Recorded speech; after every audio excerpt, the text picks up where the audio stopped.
Trigger warning. This episode talks about hallucinations, being taken advantage of, and helplessness. It also covers anxiety, depression, and paranoia. If you are feeling any of these, please skip this episode. Please know there are resources available to help. Please call 988.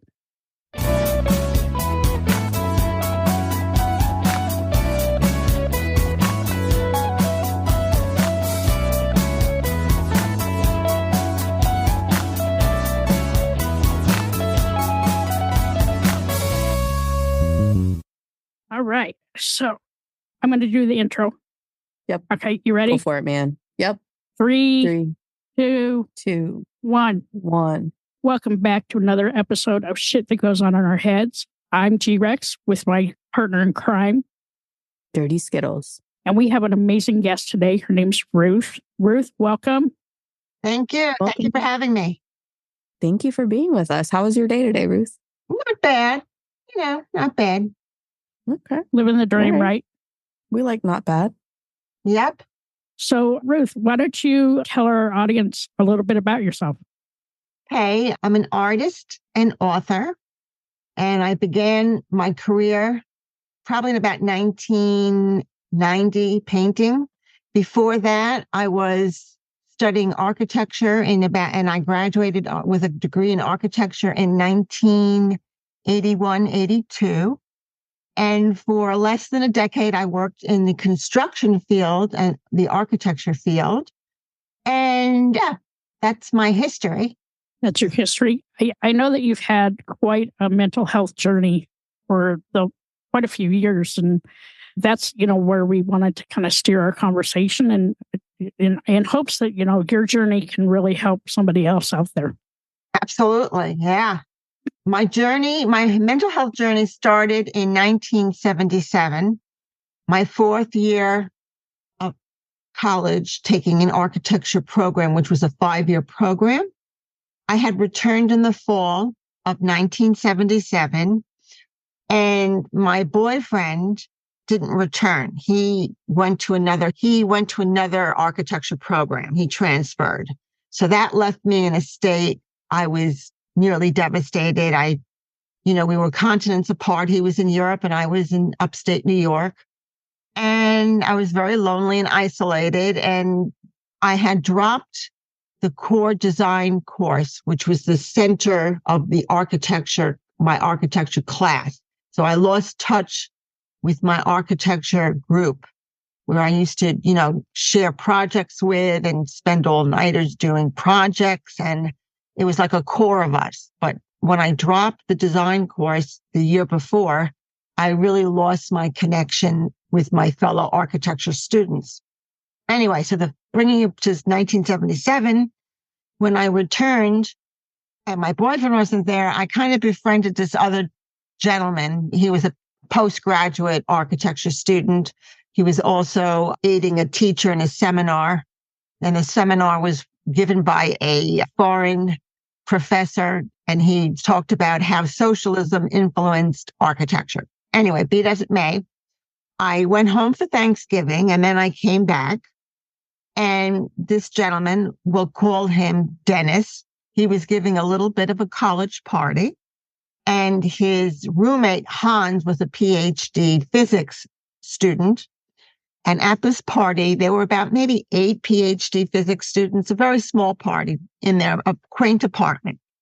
And I was talking the whole time, hadn't eaten anything, I'd hardly drank anything. And there was no drugs at the party, no real alcohol, maybe a little wine and soda. Well, at the end of the party, I stayed, everybody left. Hans and Dennis were there. And Dennis offered me a brownie cake, a very moist, delicious brownie cake, which was laced with angel dust, which is a PCP, and it's worse than LSD. I innocently ate the entire brownie because I hadn't eaten. All of a sudden, I hallucinated. Everything caved in. My head was spinning. I wanted to jump out the window. They kept me from jumping out the window. I saw a bed of white candles surrounding me in a cavernous dark space.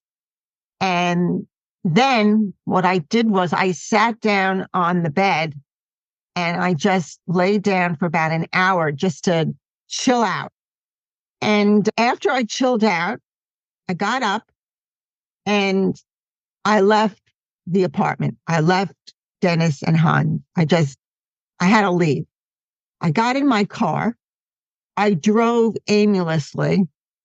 And all of a sudden, another paranoia struck me. And I imagined that there was a revolution going on between the capitalists and the socialists, which was influenced by that seminar course I told you about with the professor teaching socialism. That kind of echoed in my irrational thinking. And then I drove to the New York State Thruway. This is Northern New York. I went on the thruway. I drove on the thruway thinking that I could reach my boyfriend's brother who was going to school in Poughkeepsie.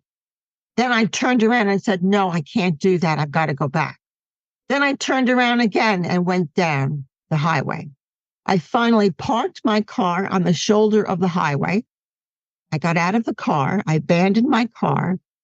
I abandoned my bag. I left it in there and I started walking on the shoulder of the highway for about 12 miles from midnight till dawn. Then dawn came, the sun rose, and reality hit me for a very little while, a short while. And I hitched a ride back to the college town where my apartment was located.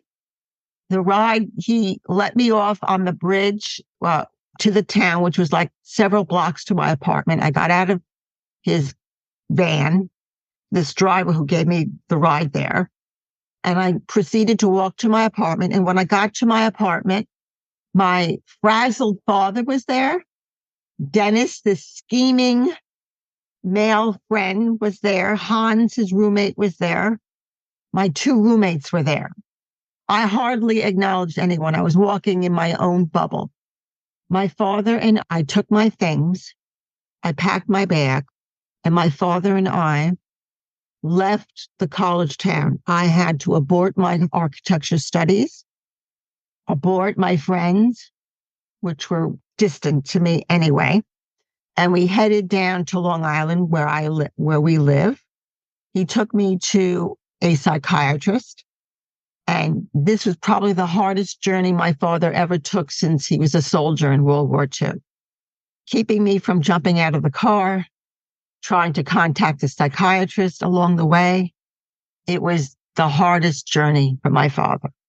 We got to the psychiatrist, he was located about 20, 25 minutes from my home. I had a session with him. I did not say a word. I did not trust him. It was very novel to me. I never in my life saw a therapist or thought I had to see a therapist. He instructed my father that I had experienced a nervous breakdown and that I can heal at home. Okay. What? So. No way. No way. In a way. Yep. So, it's lucky I survived this, walking down a highway. Yeah. It was an incredible life-threatening event. But anyway, so I'm home and my mother didn't give me a hug, but she, welcomed me. I think she was a little bit hard to accept this happening and very frightened. And my father, he was always there and a little bit more supportive than my mother. However, the next 3 weeks I convalesced and my mother she instilled a structure where we would work on art projects. I would have 3 meals a day. It was a stress-free environment. And eventually I got better. But this was the beginning, 7 years, every 6 months to a year, I would break down. Some breakdowns were very life-threatening and some were like less life-threatening. But the psychiatrist that I had seen, I was with him for 7 years and my breakdowns were getting worse. They weren't getting better. And he was a Freudian style therapist where he didn't say many words, offer any common sense or offer any shared experiences. And instead, I would sit there and try to free associate dreams or things happening to me and trying to delve in the past. But it wasn't really that effective. He didn't offer any suggestion that I should limit my stimulus in life. And, I had many boyfriends and many friends. I didn't connect with them because I led a double life. Nobody knew I was breaking down every 6 months to a year. So that was kind of isolating. And this psychiatrist also kind of made a space between me and my parents. He wanted me to be more independent and less dependent on my parents and develop a support system outside of my parents, which further isolated me because I was ashamed of my breaking down. I was ashamed of my nervous breakdown. I thought I would never be accepted at that time. And back in the 1970s and 80s, therapy wasn't that common like today it is. And mental illness was kind of shunned in the back closet. It wasn't really out in the open where people will talk about it and more people, today it's more open. It should be even more open. We have a lot to go, but back then it wasn't open. And the medications back then were not as plentiful as today. I mean, you have a lot of medications for bipolar and schizophrenia and depression and anxiety. Back then you had Haldol and Thorazine. That's about the two medications that were back then. So I had that going on. And so this psychiatrist, as my nervous breakdown continued over those 7 years, he neglected the signs and symptoms and pattern that I developed for each going down the path of a nervous breakdown. And those symptoms were severe insomnia, which developed more and more, anxiety, depression, paranoia, anxiety, low self-esteem, and my mind was racing. I couldn't control my racing thoughts. And what stimulated these breakdowns was my social relationships at work, in school. Something would tip me off. I would get too personal with people, at work especially, too personal. And being too personal, I thought that they could see through me and see that I had these breakdowns and see that I was a pariah. I was not accepted in society because of my shunned nervous breakdowns and mental situation. And so, those were 7 years. And by the way, also, I want to preface this. Before I had that brownie with angel dust, PCP, 2 years before that, I had smoked marijuana a lot at architecture student parties. We had parties and we would have feasts of food and we would smoke marijuana. That was a period of 6 months in my sophomore year, which left me and lingered depression, anxiety, goalless, low self-esteem, and that compounded my study. My studies I did not do well in my studies. That was lingering. And that after the 6 months of that, I decided I better not do this. It's not good for me. But those effects of smoking marijuana lingered with me.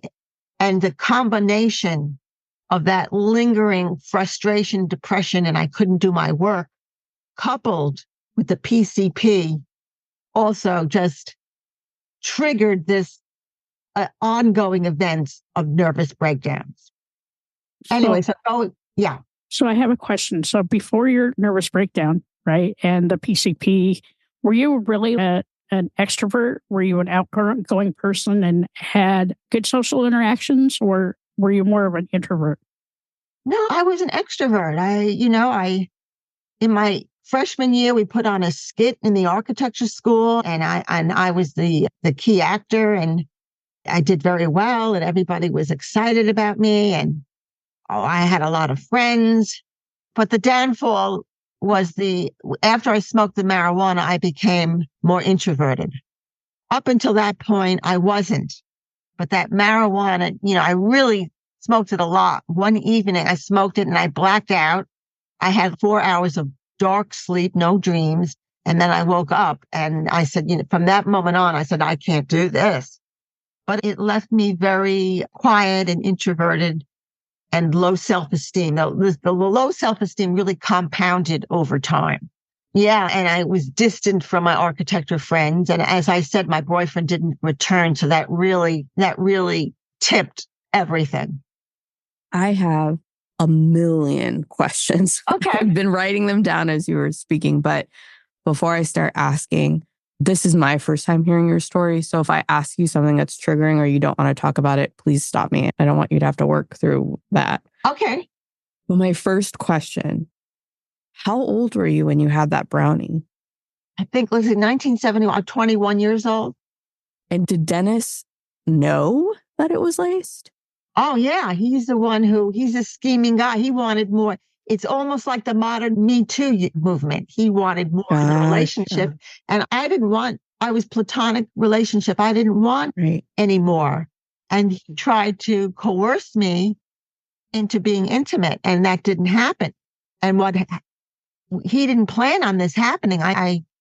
He was surprised that I reacted this way, especially when he saw me the following day after I made my trek down the New York State Thruway. Okay. So I immediately hate Dennis.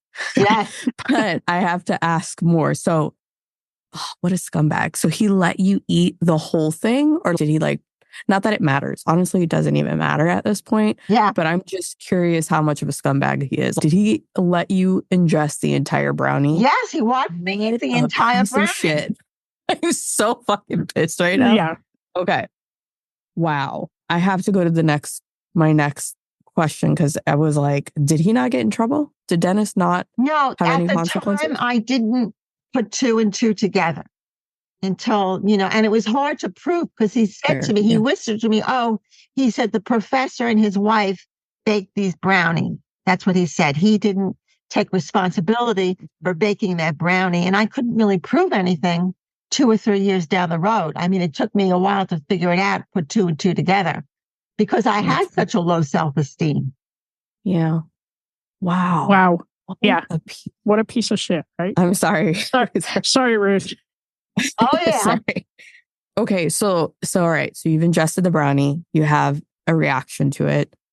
You take off. And now you're on this freeway and you're walking. On the shoulder of it. On the shoulder. On the shoulder of it. In that moment, are you aware of what you're doing? Or how dangerous it is? I thought I was escaping. I thought spaceships were going to be coming for my people, abandoning me to an apocalyptic world. This is what's going on in my head. I felt like I was going to be abandoned, which is the worst feeling. And I was looking for the spaceships going down the shoulder. I was looking for the launch pads in my head. Wow. It's what PCP can do to you. That is, I'm just trying to put myself in that position. I can't even imagine what that must have felt like. Okay, so you get back, you find your way back, and your father is there. Yeah. Also, scumbag Dennis, piece of shit guy, is there as well. When you get home or get back to that place, I'm imagining nobody knew what was going on, right? Because I'm guessing Dennis didn't cop up to it, right? Like he wasn't. Anything. Wow. Yeah. So when did you share at all that you had a brownie that was laced? Because I think you said Dennis told you that they baked them, but he probably didn't tell you it was laced with anything. Yeah, no, I didn't tell anybody because I didn't realize what he did, the remedy of the scheming that he did. I didn't realize it at that point. It took me a while to figure it out because don't forget, I had a paranoid mind. I was so paranoid from the PCP that I just didn't reason and say, how could you do that in front of everybody? I should have said, how could you give me that money? I didn't do that. My questions weren't for just to set it clear. It's not for that. I'm trying to imagine what everyone else had to figure out, right? I mean, if I wouldn't know and you don't know, it's damn, you're really starting with nothing there, right? It's like everybody's just assessing whatever's presented in front of them and not knowing They just something thought I happened went to through a cause this. breakdown, but not the PCP cause. Right. Because it was like 24 hours I was missing. I was missing a person. And the irony is the state police found my car on the shoulder of the highway, and the car was registered to my father's business. So they called my father. The state police called my father and told them, we found this car. Does it belong to you? And then my father, after that, my father traveled all the way up north, to my apartment. That's what I was going to ask. I'm like, how did your dad know? Did Dennis cop up to? Okay, so that makes sense. And not only that, but the irony is they found papers in the back of my car, like talking about socialism and architecture and really, and they thought I was like some sort of dissident with this writing about socialism. Wow. And they said that to my father. That's messed up. That's fucking wild. And the therapist that you were seeing, you really felt like he wasn't really seeing what the true issue was, right? No, he wasn't effective. I kept getting worse, not better. Yeah. That's what I was thinking of when you were talking about his, like the Freudian therapy style. And I'm like, if you don't understand what's happening there, then yeah, I feel like that would be almost more negative than positive. It was. Yeah. He didn't really catch on, and I developed a pattern over time. We're all creatures of pattern and habit. And my brain had this web of connections that I would have symptoms like every 6 months to a year. And they became obvious. And he never asked me, are you sleeping? Are you eating? During those times of duress. And it would just compound itself. And so this is only the tip of the iceberg. I should tell you more about other breakdowns. So before we jump into there, I'm curious, at what point or how long after were you able to put 2 and 2 together? Oh, it took, at least maybe 2 or 3 years, Wow. And I never went back to that college, and I never went back to see Dennis or anybody else. It was a complete schism. What a piece of shit. I fucking hope he is somewhere right now. Just what a horrible person. Yeah. Yep. My word. Okay, so for 2 or 3 years, you're having breakdowns. You have these patterns. You have a psychologist who's not helpful. No, and you know what? And also, I had too much stimulus in my life. I would do too many things. And I went beyond my limitations. I didn't understand my limitations. We all have limitations, and then the stimulus would get me, into a dither of compounded anxiety and paranoia. And I would think that people could see through me, and I became disengaged. It's hard to explain, but that's what would happen. Yeah. Imagine that was hard with your professional life too, right? Because you couldn't make those connections that in your mind, you thought you could do it. But the more you thought about it, you just couldn't do it because you thought for sure they could see through you. Yeah, absolutely. And also I'll give you another example. My breakdown in 1983, occurring around Christmas time, I'd been working at a firm, an architectural firm, and I really didn't do well at my work. I was very creative and a very good designer, but drafting at that moment, at that time, was not my thing. I couldn't really draft that well, but you had to start somewhere in working in a corporate structure, and the architecture would be drafting. I never really got past that drafting of rudimentary tasks. So I was kind of like dwindling in the architecture field. Anyway, the firm had a Christmas party, and it was Christmas time, and the weather was freezing, and symptoms started coming to me again. And I thought that I was a pariah, and I thought that I didn't do well at the firm, and that they didn't respect me because I wasn't doing very well. It was also male dominated at that time. And since it was male dominated, you really had to be prove yourself as a woman. I mean, you had to be 100% better. And I wasn't. And I didn't realize that. And I didn't have a mentor to say to me, Ruth, you've got to beat them. You've got to do really well. You've got to perfect your working habits. And then I also would talk a lot. I would get personal and talk a lot to coworkers, which was not good either.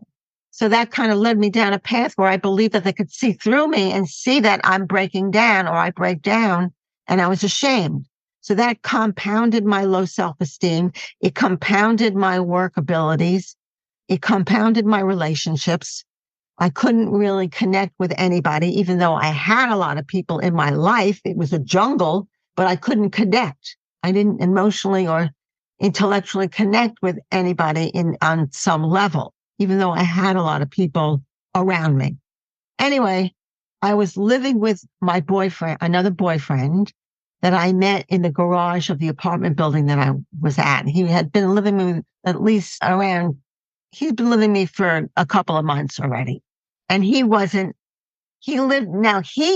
through this with me, and he thought I was a second-class citizen because I was going through this. He couldn't really accept it. But anyway, the Christmas party came. I couldn't go to the Christmas party of the firm. I just felt like a pariah. I'm in my apartment. I'm pacing back and forth. I had to run. I had to get out. And we'll call this boyfriend Morty. He called my father. And Morty was going down to Florida to visit his parents and leaving me. He had made a plane fare down. He didn't care. My father came to the apartment. He said to Morty, you could leave. You can go to Florida, go. So my father was with me, and he tried to keep me from going out of the apartment. I was pacing back and forth in a dither. I had hardly any sleep, hardly eating anything. I didn't eat anything. I was just walking back and forth. I had to escape. I had to go to the airport. I'm dreaming that we're going to have another revolution, and I was going to be abandoned, and I couldn't even connect with my father, and that he was there to save me. I couldn't connect with that. I made my way out of the apartment. I got in my car in the garage. I drove to Kennedy Airport, thinking that I can take a plane to Israel. I wanted to take a plane to Israel. Very unrealistic. I didn't know where the plane was. I didn't have my passport or anything. I went in and out of the airport thinking that I've got to find the airplane. In and out of the airport. Finally, I went out of the airport. I drove to Jamaica Queens Bay, which was near the airport. This was the coldest Christmas night, Christmas Eve recorded. It was like 16 degrees with a wind chill factor of 0. Again, I parked my car by the shoulder of the little highway road. I got out of the car. I walked to the water, Jamaica Bay. I went in the water, and my quilted coat felt like steel, iron, weighing me down. I walked out of the water, and I stood there in the mound of snow for about 7 hours. I just stood there, And my father called the missing persons, and the police found my car. It was a rental car. They found my car, and then this was in the morning, and I walked towards them, and they saw me, and they took me to Jamaica Hospital. And again, I was still paranoid. I was laying in a stretcher. My father came. He hired an ambulance to take me to this hospital, a private hospital near our home, about 25 minutes from our home. And I was in the psych ward for 3 weeks. I was in a wheelchair because my feet were frostbite. They were parts of it were black, and my feet had to, get better and improve. And I was in the wheelchair for a total of 6 weeks. And I had to, take bandages off and put topical ointment on, not to have an infection, and a whole process of taking care of my blackened feet. So that was an example. No sleep. The psychiatrist didn't even do anything. Same one. That was in 1983. I think it was 1983. Of course, I had breakdowns before then, but that was like another major league breakdown. Was it the same psychiatrist? Same psychiatrist. Hi, all. Thank you so much for listening to this episode. I'm G-Rex. And I'm Dirty Skittles. Don't forget to subscribe, rate, and review this podcast. We'd love to listen to your feedback. We can't do this without you guys. It's okay to be not okay. Just make sure you're talking to someone.